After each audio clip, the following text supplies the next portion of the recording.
Olá a todos e sejam muito bem-vindos. Epá, eu estou de pijama. Se calhar isto é demasiado informal, não é? Vou só ali trocar de roupa. Olá a todos e bem-vindos a... Epá, mas eu agora estou de fato e camisa. Se calhar é too much, não é? Agora estou demasiado formal. Eu vou só ali trocar de roupa. Ok pessoal, agora sim. O meu nome é David Ehrlich e sejam muito bem-vindos à tua filosofia. Este vídeo é a continuação do vídeo anterior e é o nosso segundo e último vídeo diretamente acerca de Kant. Se não viste o vídeo anterior, vai dar um check it out. Portanto, meus amigos, ponham os cintos, preparem-se para esta viagem na montanha-russa da filosofia. Hoje vamos passar por 3 pares conceptuais no pensamento de Kant. E como separador desses 3 pares do pensamento kantiano, decidi dar-vos uma breve amostra de algo que eu estou a pensar começar a usar, que são umas máscaras criativas. A verdade é que esta questão das máscaras me tem deixado muito confuso. Há máscaras descartáveis, há máscaras que se podem voltar a usar. Antes não se tinha de usar máscara, agora tem-se de usar máscara. Há máscaras que podemos fazer em própria casa. Há vários tipos de máscara que podemos comprar e a verdade é esta, estou a ficar muito confuso.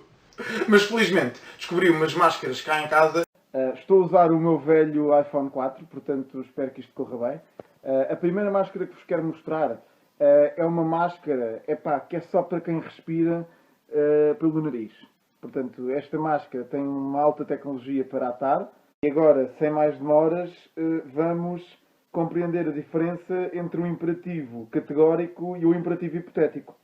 Kant está certo de que existem imperativos hipotéticos e de que, na maior parte das vezes, ou quiçá em todas, agimos de acordo com imperativos hipotéticos. Um imperativo hipotético comanda uma ação que não é considerada boa em si mesma, é considerada como boa apenas como meio para uma finalidade que lhe é extrínseca. Portanto, o imperativo hipotético não consegue alcançar aquilo que Kant almeja. E que é o quê? É o comando de uma ação de forma absoluta, sem exceções. Exemplos de imperativos hipotéticos. Se queres ser feliz, ajuda aos outros. Trata os outros bem se queres que te tratem bem. Se ambicionas ter uma boa vida em comunidade, sê solidário. Porquê é que estamos perante imperativos hipotéticos de acordo com o pensamento de Kant? Estamos perante imperativos hipotéticos porque estes imperativos não nos estão a dizer de forma absoluta ser solidário, ser bondoso. Estamos a dizer, por exemplo, no último caso que apresentei, ser solidário se quiseres viver em harmonia com a tua comunidade. Portanto, eles não estão a comandar uma ação boa em si mesma. Ser solidário não é aqui considerado como algo bom em si mesmo. É considerado como bom apenas como meio para a harmonia em comunidade. Qual é o problema destes imperativos hipotéticos para o nosso amigo Kant? O problema é que se eu sou solidário com os outros apenas porque quero viver em harmonia com a comunidade, no dia em que porventura, por algum motivo, eu queira deixar de viver em harmonia com a comunidade, eu deixarei de ser solidário. Se eu sou bondoso para com os outros apenas para ser por eles reconhecido, no dia em que eu deixo de ter um desejo de ser reconhecido, eu deixarei de ser bondoso para com os outros. Vejamos as palavras do próprio Kant na crítica da razão prática acerca da insuficiência dos imperativos hipotéticos. E diz-nos Kant, ao procurar definir os imperativos hipotéticos, os próprios imperativos, quando apenas determinam a vontade em vista de um efeito desejado, são imperativos hipotéticos. São, sem dúvida, preceitos práticos, mas não são leis. Kant está à procura de algo mais. está à procura de um imperativo categórico que comande a vontade de forma incondicional. Isto é, que possa servir como uma lei moral, independentemente de ser seguida na prática ou não. Que possa ser a expressão da lei moral que a razão pura encontra e assim se torna prática. Kant ambiciona chegar, portanto, a um imperativo categórico. Um imperativo sem exceções. Um imperativo incondicionado. Um imperativo absoluto e universal. Queremos aqui focar-nos em duas formulações do imperativo categórico ao qual Kant chega. A primeira formulação do imperativo categórico diz-nos: age de acordo com uma máxima que possa valer ao mesmo tempo como princípio de uma lei universal. O que é que isto significa? Significa que, para Kant, nós agimos de acordo com máximas. E aí eu relembro que a noção de máxima está no vídeo anterior. E, para saber se estamos a agir moralmente, isto é, para saber se estamos a agir de acordo com o imperativo categórico, nós temos de refletir sobre a máxima de acordo com a qual estamos a agir. E temos de sujeitar essa máxima a um teste. E o teste é a da universalização da máxima. Será que a máxima de acordo com a qual eu estou a agir é universalizável? Posso eu racionalmente desejar que toda a gente agisse de acordo com a mesma máxima numa situação similar?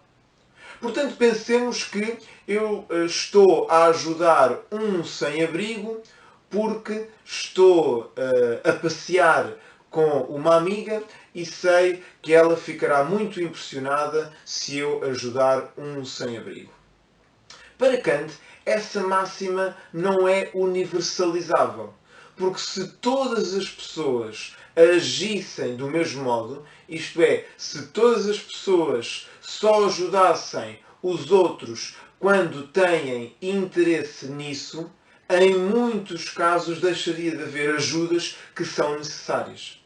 Kant dá, num livro chamado A Fundamentação da Metafísica dos Costumes, dá 4 exemplos. A máxima de minto para proteger os meus interesses não é universalizável. Porque se no mundo toda a gente agisse de acordo com essa mesma máxima, deixaria de haver a própria distinção entre verdade e mentira e deixaria de haver comunicação. Portanto, a primeira formulação do imperativo categórico, de acordo com Kant, sujeita a máxima da nossa ação a um teste. É possível e desejável ambicionar um mundo em que toda a gente agisse de acordo com essa máxima? Essa máxima passa no teste da universalização? Se sim, estamos perante uma ação moral. Se não, esta ação não alcança o patamar de moralidade que a ética kantiana exige. Kant apresenta uma segunda formulação do imperativo categórico que é mais intuitiva no sentido de ser mais facilmente compreensível e até, atrevo-me a dizer, aplicável ao dia-a-dia. Mas antes de mais é preciso esclarecer que não se trata de dois imperativos categóricos. São duas formulações do mesmo imperativo categórico. E, para Kant, se uma determinada máxima de ação está de acordo com a primeira formulação, tem de estar de acordo com a segunda formulação e vice-versa. E também, se uma determinada máxima de ação viola a primeira formulação do imperativo categórico, tem também de violar a segunda formulação do imperativo categórico e vice-versa. Portanto, para Kant, estamos perante duas maneiras de descrever o mesmo. Estamos perante apenas um imperativo categórico e estas duas fórmulas são, em termos de significado, em termos daquilo que abrangem e daquilo que excluem, equivalentes entre si. A segunda formulação do imperativo categórico diz-nos: age de modo que consideres a humanidade, seja na tua pessoa, seja na de qualquer outro, sempre como um fim e nunca como um meio. Aqui podemos detectar de uma forma elaborada, de uma forma altamente conceptual, uma ideia que todos nós, de algum modo, temos no senso comum, que é a ideia de não usar os outros. Voltemos ao exemplo dado por Kant da mentira. O exemplo que Kant dá é o de alguém que precisa de dinheiro e pede dinheiro emprestado, sabendo que não vai conseguir devolver. Para Kant, essa pessoa não está a agir de acordo com o imperativo categórico. E, na segunda formação, fica claro porquê. Essa pessoa, ao pedir dinheiro emprestado a alguém, sabendo que não o vai nunca poder devolver, está a considerar o outro não como um fim, mas como um meio para os seus próprios objetivos, para as suas próprias metas. Esta máscara tem a vantagem que é em madeira muito sólida. Portanto, também serve como arma de autodefesa. Bom, e sem mais demoras, vamos compreender a diferença, de acordo com Kant, entre agir por dever e agir em conformidade com o dever. Vamos agora distinguir entre agir por dever e agir em conformidade com o dever. Há ações à volta das quais esta distinção não se coloca. Matar alguém sem ser em absoluta legítima defesa. Roubar sem nenhum tipo de necessidade económica associada. Fazer bullying em contexto escolar. Estas ações são ações erradas. Não é à volta destas ações que se coloca o debate entre agir em conformidade com o dever ou agir por dever. Este debate entre estas duas noções coloca-se quando estamos perante uma ação que, em termos externos, em termos exteriores, ela é certa, e o que nos estamos a perguntar é pelo seu motivo ou pela sua intenção. Se estamos perante uma ação certa, mas com um motivo que não é verdadeiramente moral, estamos perante um agir meramente em conformidade com o dever. E se estamos perante uma ação certa com o motivo certo, isto é, cujo motivo é o respeito pela lei moral que se expressa no imperativo categórico, aí estamos a agir por dever. Pensemos na seguinte situação. Um homem está a morrer afogado. Está quase à beira de se despedir desta vida. E alguém o salva. Para Kant, essa é externamente uma ação correta. Não há dúvida. Houve um salvamento de uma vida. Mas se esse homem salvou outro de morrer afogado porque sabia que estava a ser filmado para um vídeo no YouTube que o iria popularizar, porque aquele homem era um homem com muito dinheiro e ele a seguir ia-lhe pedir ajuda económica, porque ele quer candidatar-se à escola dos bombeiros e após este salvamento sabe que poderá ser escolhido. Se for por qualquer um destes motivos, a ação a que a máxima conduziu é uma ação igual à que o dever comanda, salvar uma vida humana, neste caso um homem de morrer afogado, mas o motivo não foi o respeito pelo dever, foi sim um motivo de interesse egoísta. Assim, para Kant, não basta fazer a ação certa. Há que fazer a ação certa pelo motivo certo. E o motivo certo é o puro respeito pelo dever. O que é, então, agir por dever? Agir por dever é agir ouvindo a razão pura prática que descobre em si mesma a lei moral. Não se trata aqui de cumprir os deveres, em plural, os deveres encarados como uma imposição externa que o meu trabalho, ou a minha escola, ou o meu clube de futebol me impõe. Não se trata desse tipo de deveres. Trata-se do dever racional, que é a lei moral que está na razão pura prática de cada um de nós e que se expressa através do imperativo categórico. Ajo por dever quando racionalmente intuo em mim a lei moral e, por puro respeito a ela, deixo que seja ela a determinar a minha vontade. A lei moral em nós exige de nós um respeito desinteressado. Quando este respeito se tornou ativo e dominante, pode, pois, ocorrer uma disposição moral verdadeira. E com esta máscara apresento o último par conceptual de hoje, que será a diferença entre autonomia e heteronomia da vontade.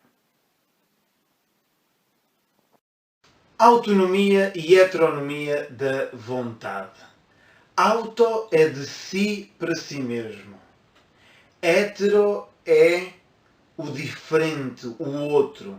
E nomos significa lei. Agimos com heteronomia da vontade quando a vontade deixa que a sua lei, que o seu princípio, seja algo diferente da lei moral. Agimos com heteronomia de vontade quando deixamos que sejam as nossas inclinações sensíveis, as nossas intenções egoístas a determinar a nossa vontade. Pelo contrário, agimos de acordo com a autonomia da vontade quando permitimos que seja a lei moral a determinar a vontade. A lei moral é que determina a vontade segundo o princípio da autonomia. Ok pessoal, espero que tenham gostado deste vídeo, mais um da tua filosofia. Não se esqueçam de subscrever, divulguem o canal, subscrevam no Insta também e já sabem, carreguem na campainha! Pessoal, a malta que tem comentado, nunca mais falaste de Kizomba nem nada, e só para esses eu vou dizer qual é a Kizomba preferida desta época em que temos mesmo de usar máscara.